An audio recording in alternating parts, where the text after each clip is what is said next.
پاکستان میں گزشتہ 6 ماہ میں 270 ارب 86 کروڑ کے موبائل فونز درآمد کیے گئے۔ رواں مالی سال کے پہلے 6 ماہ میں موبائل فونز کی درآمدات میں 32.82% کا اضافہ ہوا۔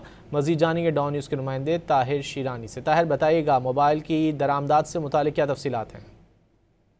جی، پاکستان کا موبائل فونز کی درآمدات پر انحصار رواں مالی سال بھی برقرار ہے اور ابتدائی 6 مہینوں میں موبائل فونز کی درآمدات میں واضح اضافہ دیکھا گیا ہے۔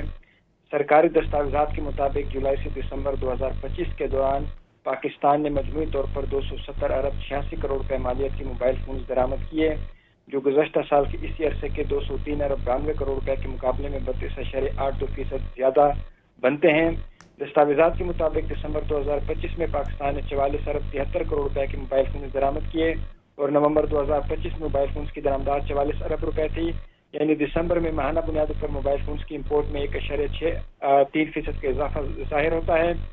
تاہم دسمبر 2024 میں موبائل فونز کی درآمدات کا حجم 45 ارب 40 کروڑ روپے تھا، جو دسمبر 2025 کی موبائل فونز کی درآمدات کے مقابلے میں 1.49% کمی بنتی ہے۔ جی بہت شکریہ طاہر شیرانی ان تفصیلات کے لیے۔